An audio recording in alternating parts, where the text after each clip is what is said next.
walang jurisdiksyon ang ICC sa Pilipinas. Yan din naman po ang tinura noon pa ng Pangulo. Pero hindi po niya nabanggit kailanman sa kanya manifestation na mali ang pakikipagtulungan ng gobyerno sa Interpol. Kung naniniwala kayo walang effect or hindi effective or hindi nag-take effect ang Rome Statute sa atin dahil walang publication, ba't kaya nga kayo nag-withdraw? Diba dapat hindi na kayo nag-withdraw? Wala na kayong ginawa. Kasi wala pa lang, hindi pala tayo naging member, hindi pala tayo naging sumang-ayon sa nasabing Rome Statute. So dapat walang withdrawal. Paano po nila masasabing nagtraidor? Kung tayo naman po ay tumutupad, uulitin po natin, tumutupad lamang po sa ating commitment na makipag-coordinate, makipag-cooperate sa Interpol.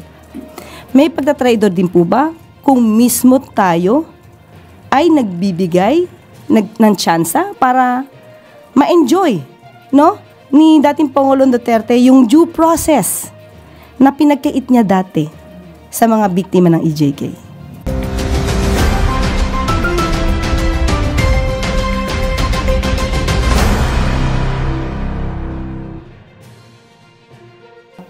Wala po ba talagang repercussions yung ginagawa nating pag-assist?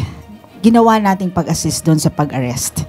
Like yung we provided the airplane, mga ganun po. Wala po ba itong magiging masamang epekto?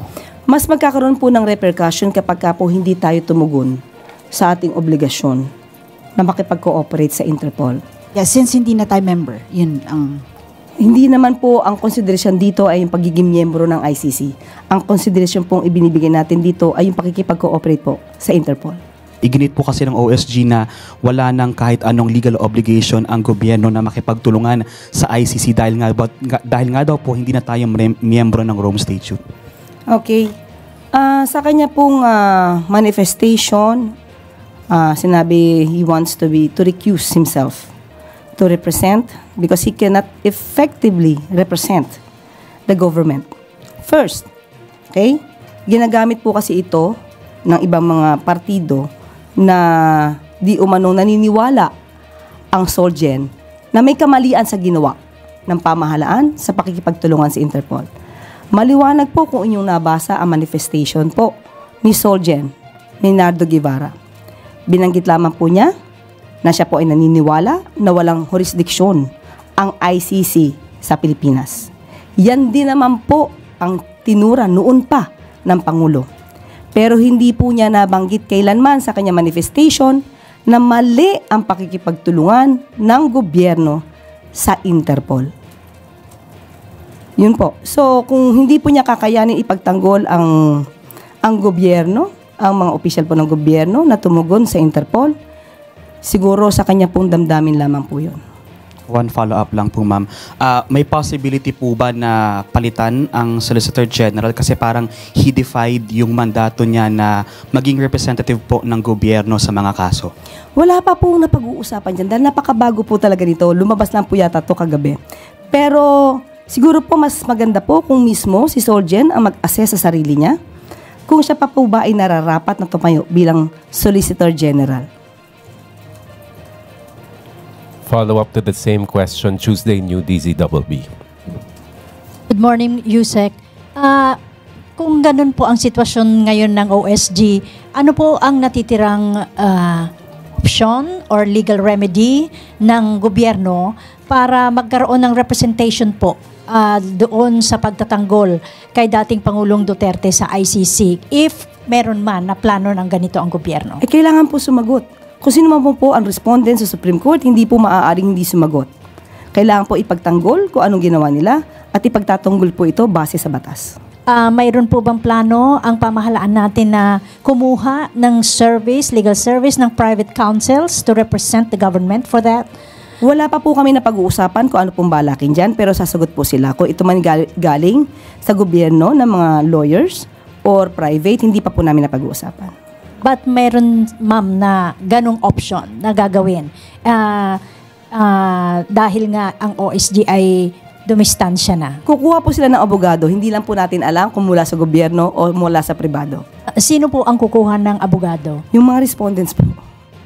Okay. Hindi po from respondents din po sa kaso is ES Lucas Bersamin, kung tama po ang pagkakaintindi ko, and Department of Justice, ganun po ba yun? Sila ang kukuha ng abogado? Kung sila po yung involved sa kaso, kailangan po nilang sumagot. So, kailangan din po nilang kumuha ng abogado. Okay, salamat po. Related pa rin. Related question. Maricel Halili, TV5. Quick follow-up lang po. Good morning, ma'am. Does the palace think that it is morally right for Solgen Guevara na mag-recute sa kaso, considering that during the time of President Duterte, he was the Justice Secretary, so baka may conflict of interest. Do you see this? We have not talked about that.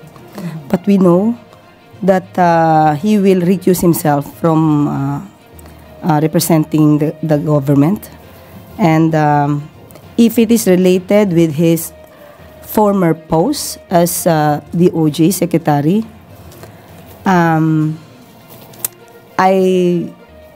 we have not yet discussed about that. Follow up, Ivan Mayrina, GMA Integrated News. Attorney Panelo views this act by the Solgen as a win, as in fact something that strengthens their case, questioning the jurisdiction of the ICC.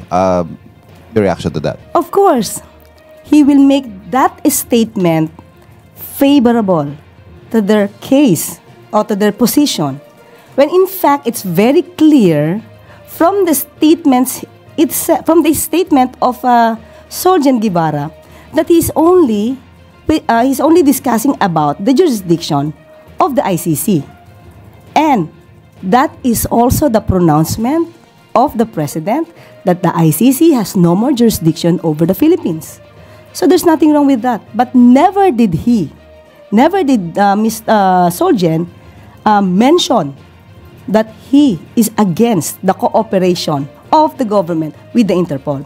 So how could it be used against the government? Eden Santos, Net 25. How necessary is it for the palace to find another solicitor or another solicitor general or another government lawyer who is more willing to defend government agencies that executed the arrest? What is the important? It's very important. It's very significant to get another lawyer who is very competent and very effective in defending the causes of the government. And do you not see that coming from Solgen Guevara as of now? As of the moment, he said he cannot effectively represent the government, so it comes from him. In your assessment, does this warrant a resignation? Well, as I've told a while ago, he should assess himself. But would you at least recommend to the president? No, I would not. A final question from my end, ma'am. With the agencies involved or yung mga accused po dun sa case, or not really the case but the petition, would they receive some sort of assistance from the national government, particularly in Malacanang, when it comes to dealing with this case now that the Solgen has recused?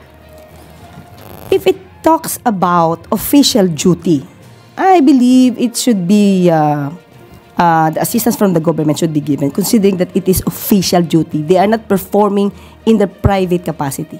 So, yung Malacanang ba, it shares the view na yung kaso ng mga pagpatay na nangyari before we withdrew from the Rome Statute, may jurisdiction yung ICC doon?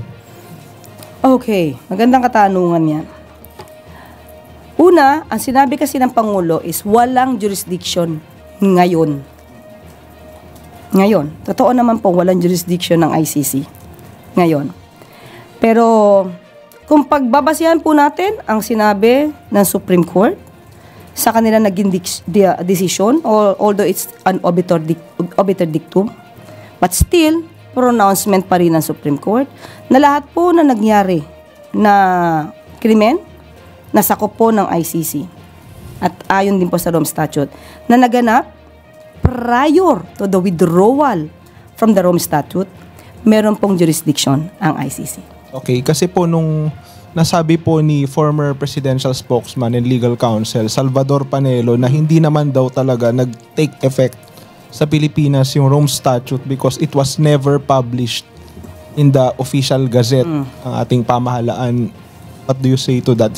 So pag tama yung argument ng yun, ibig sabihin hindi talaga nagkaroon ng jurisdiction yung ICC. What's your take on that argument?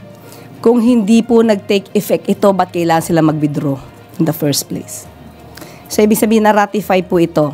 So, since na-ratified po ito, it means effective po ito. Nag-take effect siya. So, there's nothing to withdraw kung walang effectivity yung batas. But will there be effort on the Marcos admin to refute the claim that it was never published? There's nothing. May records naman ba tayo na to prove na it was published kung meron man? There's nothing to refute because it was effective until withdrawn. So there's nothing to refute about the said publication. There's not ratification. So yung publication requirement ba na comply, yun po kasi ang lagi niyang argue. Okay, ito lang naman ang tanong natin. Kung naniniwala kayo walang effect or hindi effective or hindi nag-take effect ang Rome Statute sa atin dahil walang publication, ba't kaya nga kayo nag-withdraw? Diba dapat hindi na kayo nag-withdraw? Wala na kayong ginawa. Kasi wala pa lang, hindi pala tayo naging member, hindi pala tayo naging sumang-ayon sa nasabing Rome Statute. So dapat walang withdrawal. Diba? Contradicting yung sinasabi niya. So ibig sabihin, there's nothing to withdraw kung hindi talaga nag-take effect. Yes. Okay. Salamat. At yung withdrawal na yun, nirecognize ng ICC. May kumakalat po sa social media na may mga ilang OFWs ang pinupunit po yung picture ng mahal na Pangulo kasama po si First Lady. Ang sa kanila po, tinraidor daw po ng administrasyon ang Duterte, si former President Duterte at mga supporters nito. Reaction po, ma'am. Okay, hindi ako hindi ako magbigay ng aking opinion tungkol do sa social media na nagpakita na nagpupunit ng picture. Hindi ko alam kung valid yan or what. Doon tayo sa pagtatraidor na lang, ha? Okay, yung pagtatraidor sa Pangulong Duterte at sa mga supporters. Unang-una po, ano po ba dapat paano po nila masasabing nagtraidor? Kung tayo naman po ay tumutupad, uulitin po natin, tumutupad lamang po sa ating commitment na makipag-coordinate, makipag-cooperate sa Interpol. Pangalawa, hindi po pagtatraidor kung tayo man po ang kapwa nating Pilipino na siyang nagrereklamo ng madugong pagkitil ng buhay. Mabibigyan din po ng hustisya kung madidinig po ang panig ng dating Pangulong Duterte. May pagtatraidor din po ba kung mismo tayo ay nagbibigay ng tsansa para ma-enjoy, no, ni dating Pangulong Duterte yung due process na pinagkait niya dati sa mga biktima ng EJK. So, sabi nga po nila, uulitin natin, buti pa nga po si dating Pangulong Duterte, yung mga pulis na nagsagawa po ng pag-aresto, hindi po sinabi na i-encourage si dating Pangulong Duterte na lumaban na lamang. Binigyan po siya, tinirato po siya, hindi lang bilang isang ordinaryong Pilipino, kung hindi dating Pangulo.